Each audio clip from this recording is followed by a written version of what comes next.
दोस्तों, जैसा कि आप सभी जानते हैं, शिव जी का ना आदि है और ना ही अंत, अर्थात भगवान शिव ना ही जन्मे हैं और ना ही कभी मृत्यु को प्राप्त होंगे। परंतु विष्णु पुराण और शिव पुराण में शिव जी की उत्पत्ति को लेकर कई बातें बताई गई हैं। यहाँ तक कि श्रीमद् देवी महापुराण में शिव जी के माता और पिता का भी वर्णन मिलता है। तो आखिर कौन है शिव जी के माता और पिता? कुछ लोगों का यह मानना है कि ब्रह्मा जी शिव के पिता हैं, क्योंकि विष्णु पुराण की एक कथा के अनुसार शिव जी का एकमात्र बाल रूप है, जिसे हम रुद्र के नाम से जानते हैं, और माना जाता है कि रुद्र के पिता स्वयं ब्रह्मा हैं। पर आखिर इसकी सच्चाई क्या है और पूरे संसार को शिक्षा देने वाले शिव ने अपनी शिक्षा कहाँ से प्राप्त की? तो चलिए जानते हैं शिव जी के जन्म का असली रहस्य। शिव पुराण के अनुसार शिव जी अजन्मे हैं, यानी कि उनका जन्म नहीं हुआ और वे स्वयंभू हैं, यानी कि खुद से ही उत्पन्न हुए हैं। क्या इसका मतलब यह है कि शिव जी के ना तो माता हैं और ना ही पिता?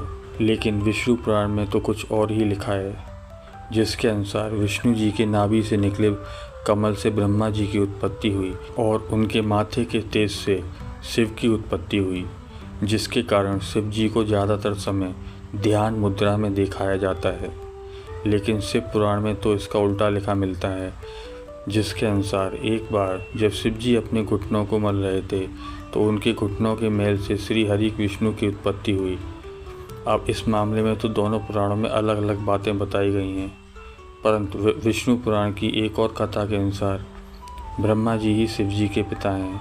क्या ये सच है? तो चलिए जानते हैं इसकी सच्चाई। दोस्तों, एक समय की बात है, भगवान विष्णु और ब्रह्मा में यह बहस छिड़ गई कि उन दोनों में से कौन ज़्यादा महान है।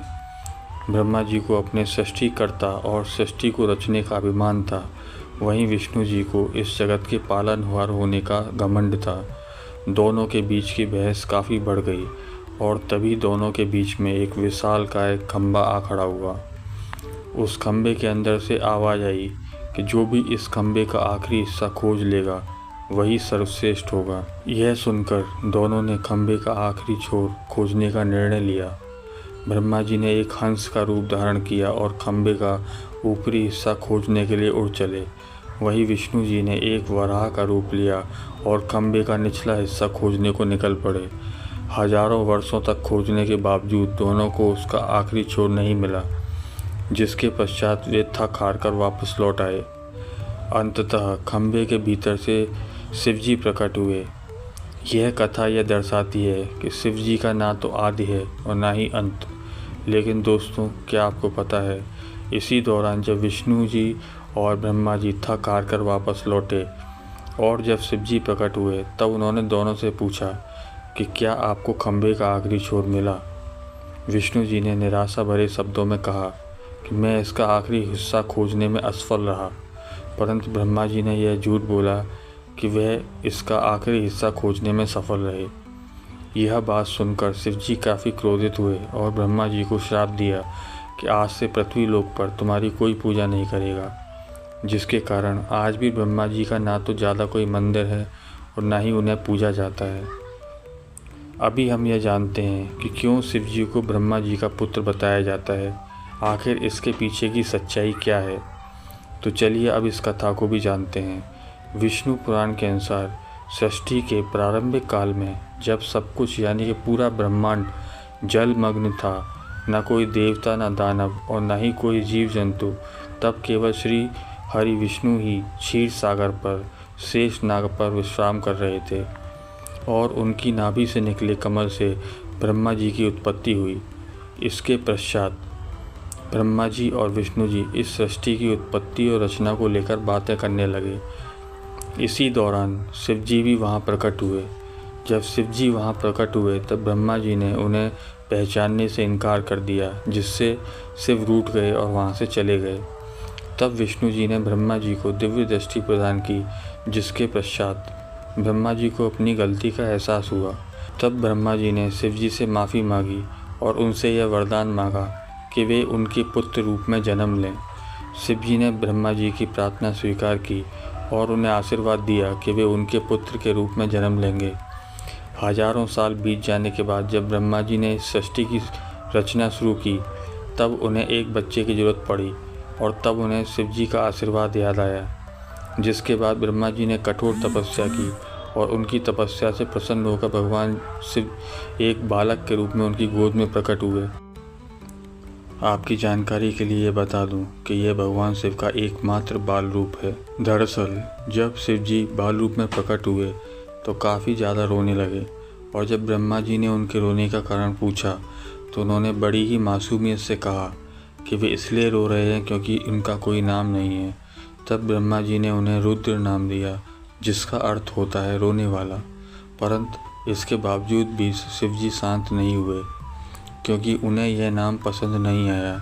जिसके बाद ब्रह्मा जी ने उन्हें दूसरा नाम दिया जो है सर्व, पर शिव जी को यह नाम भी पसंद नहीं आया। जिसके बाद ब्रह्मा जी ने उन्हें और भी नाम दिए। इसी तरह ब्रह्मा जी ने शिव जी को 108 नाम दिए और माना जाता है कि यह सारे नाम धरती पर ही लिखे गए थे। पर दोस्तों, शिव जी के जन्म की असली सच्चाई तो अभी तक हमने नहीं जानी। तो चलिए अब हम जानते हैं कि शिव जी के जन्म की असली कहानी क्या है। आखिर कौन है उनके माता पिता।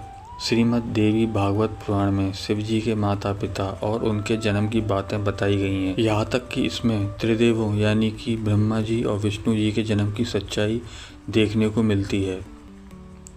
दरअसल जब हम शिव जी कहते हैं तो वह निराकार ईश्वर की बात होती है, और जब हम सदाशिव कहते हैं तब ईश्वर महान आत्मा की बात होती है, और जब हम शंकर या महेश कहते हैं तो सती या पार्वती जी के पति महादेव की बात होती है।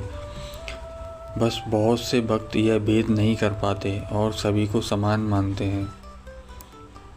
श्रीमद् देवी महापुराण के अनुसार देखा जाए तो एक बार की बात है, नारद जी ने अपने पिता ब्रह्मा जी से पूछा कि इस सृष्टि की शुरुआत किसने की है, और साथ ही भगवान शिव, विष्णु और आपके पिता कौन हैं। तब ब्रह्मा जी ने उत्तर देते हुए कहा कि प्रकृति रूप माँ दुर्गा और काल सदाशिव ही उनके माता पिता हैं, और उन्होंने ही त्रिदेवों यानी कि ब्रह्मा, विष्णु और शिव की रचना की है। शिव पुराण के अनुसार भी काल सदाशिव और पराशक्ति अंबिका ही शिव के माता पिता हैं, और इन सब में भी श्रेष्ठ है काल सदाशिव, क्योंकि उन्होंने ही पराशक्ति अंबिका की रचना भी की, जिनकी 8 भुजाएं थीं और वे प्रकृति रूपी माँ दुर्गा भवानी कहलाईं। बहुत प्राचीन समय की बात है, जब कुछ भी नहीं था, न आकाश, न धरती, न जीवन। उस समय केवल एक ही शक्ति थी, काल स्वरूप सदाशिव। वही आदि परमेश्वर है जिनसे सब कुछ उत्पन्न हुआ। सदाशिव के भीतर ही शक्ति रूप में दुर्गा भी विद्यमान थी। दोनों मिलकर काशी के आनंद वन में विचरण कर रहे थे। एक दिन दोनों के मन में यह विचार आया कि अब इस ब्रह्मांड में कुछ और प्राणियों की रचना की जानी चाहिए ताकि इस सृष्टि का विस्तार हो सके। उन्होंने सोचा कि किसी और पुरुष को पैदा किया जाए जो इस सृष्टि की जिम्मेदारी उठाए, ताकि वे दोनों स्वयं निर्वाण की अवस्था में जा सकें, यानी मोक्ष में लीन होकर ध्यान और शांति में स्थित हो सकें।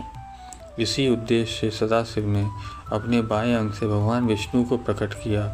इसका मतलब यह है कि उन्होंने अपने शरीर के एक हिस्से से विष्णु जी को जन्म दिया। इसके बाद सदाशिव और दुर्गा जी ने एक और सृजन की योजना बनाई, और वह थे ब्रह्मा जी का जन्म। इस बार उन्होंने अपने दाएं अंग से ब्रह्मा जी को उत्पन्न किया और तुरंत ही विष्णु जी की नाभि से निकले कमल के फूल पर उन्हें बिठा दिया। वही कमल ब्रह्मा जी का आसन बना। अब जब ब्रह्मा जी उस कमल से उत्पन्न हुए तो उन्होंने सृष्टि निर्माण का कार्य अपने हाथ में लिया। लेकिन एक समय ऐसा आया जब ब्रह्मा और विष्णु के बीच यह विवाद हो गया, उन दोनों में कौन श्रेष्ठ है, कौन सर्वोच्च है। दोनों की लड़ाई बढ़ने लगी। तभी अचानक एक बहुत बड़ा प्रकाश स्तंभ उनके बीच प्रकट हुआ, जिसकी कथा हमने पहले ही सुनी है। दरअसल उस प्रकाश स्तंभ से एक दिव्य वाणी आई। वह खुद ज्योतिर्लिंग रूप में काल थे।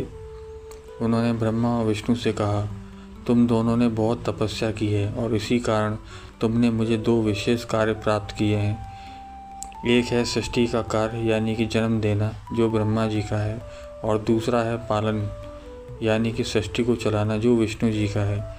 इसी प्रकार मेरा एक और रूप है रुद्र, जिससे मैंने संहार यानी कि विनाश के लिए उत्पन्न किया है। लेकिन काल सदाशिव ने यह भी स्पष्ट किया कि एक कार्य ऐसा है जो कोई नहीं कर सकता और वह है कृपा करना। यह केवल सदाशिव ही कर सकते हैं। फिर सदाशिव ने कहा, रुद्र मेरे जैसा है, वह मेरे जैसा वस्त्र पहनता है, मेरे जैसे वाहन पर चलता है और मेरे जैसा अस्त्र शस्त्र रखता है। उसका रूप, वाहन और कार्य सब मेरे ही समान है। इस प्रकार यह कथा में बताती है कि संपूर्ण ब्रह्मांड की रचना सदाशिव और शक्ति रूपी दुर्गा से हुई है। ब्रह्मा, विष्णु, रुद्र, महेश ये सभी उनके ही अंश हैं और उन्होंने अलग अलग कार्यों की जिम्मेदारी ली है ताकि सृष्टि ठीक तरह से चल सके। पर मित्रों, शिव जी की कहानी यहीं पर ख़त्म नहीं होती।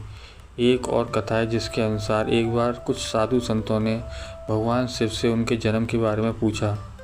तब भगवान शिव ने जो उत्तर दिया वह चौंकाने वाला है। तो चलिए अब उस कथा को जानते हैं।